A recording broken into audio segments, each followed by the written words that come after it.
जीव हमारी जाति है, मानव धर्म हमारा। हिंदू मुस्लिम सिख ईसाई धर्म नहीं कोई न्यारा।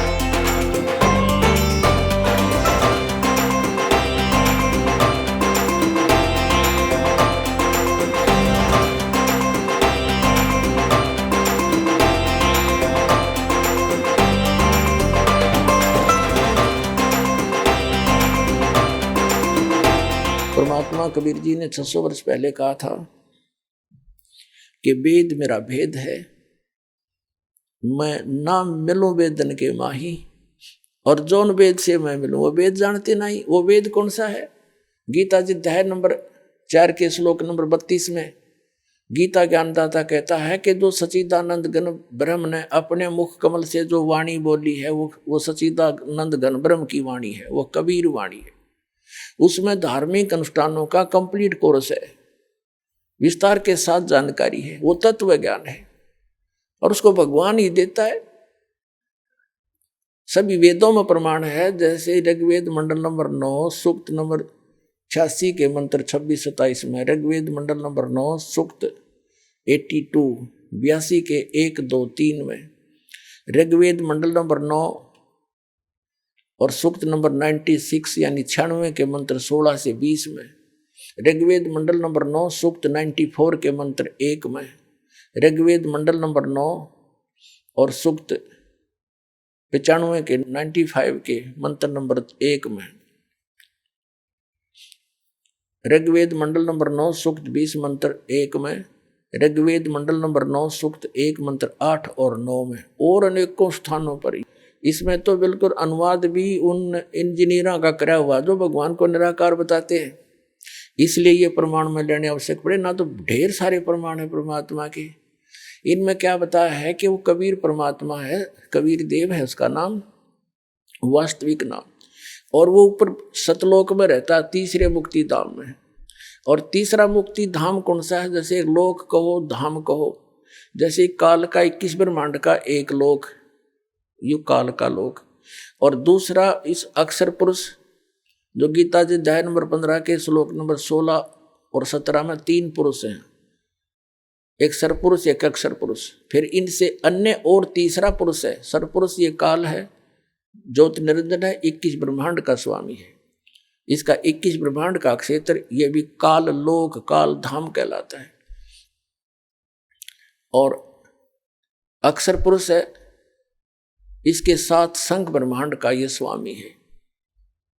और उत्तम पुरुष है तो अन्य 15वें अध्याय के 17वें श्लोक में कहा कि इन दोनों से और है वो श्रेष्ठ परमात्मा, उत्तम पुरुष, रियल गॉड, अविनाशी परमात्मा, एवरलास्टिंग गॉड, वो परमात्मा, वो तो इन दोनों सरपुरुष और अक्षर पुरुष से अलग है। गीता अध्याय नंबर 8 के श्लोक नंबर 1 में अर्जुन ने पूछा कि आपने जो 7वें अध्याय के 29वें श्लोक में जिस तत्वब्रह्म की जानकारी बताई है वो कौन है? तो 8वें अध्याय के 3रे श्लोक में गीता ज्ञानदाता ने कहा वो परम अक्षर ब्रह्म है। गीता ज्ञानदाता ने कहा है वो परम अक्षर ब्रह्म है, तो तीसरा परम अक्षर ब्रह्म है। तो तीसरा जो स्थान है, धाम है, ऊपर का अमर लोक है, जैसे सतलोक, अलखलोक, अगमलोक और अकैलोक है, जिसको अनामी लोक भी कहते हैं। वो सारा क्षेत्र अमर लोक कहलाता है, सारा का सारा। तो उस तीसरे मुक्ति धाम में ऊपर के अमर लोक में रहता है।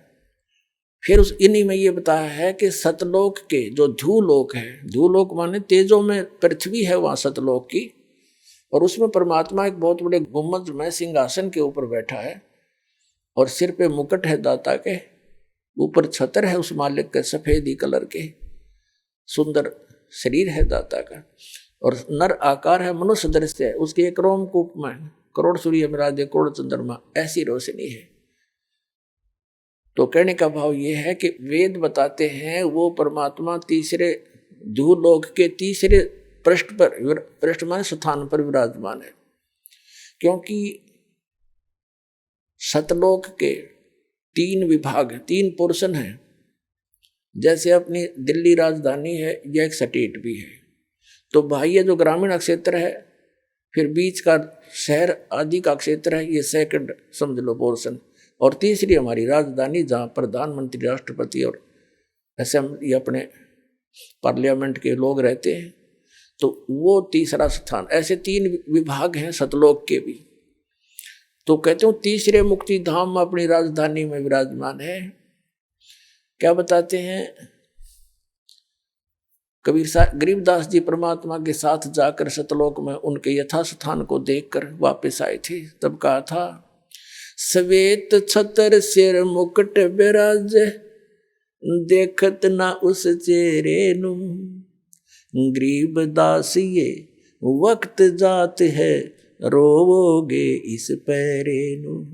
गरीबदास ये वक्त जात है, रोवोगे इस पैरे नु। यानी सत्साधना ना करते, सत्साधना ना करने से वो भगवान के दर्शन कैसे होंगे जिसके सफेद छत्र है ऊपर, और सफेद छत्र सिर मुकुट विराज है, और देखत ना उस चेहरे नु।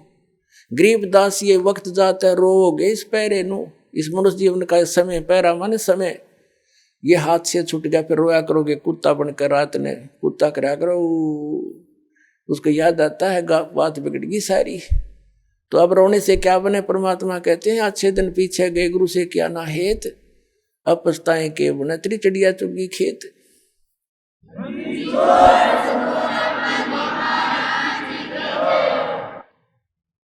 अब परमात्मा स्वयं ही वहां से चल कर आते हैं जहां वो भगवान रहते हैं।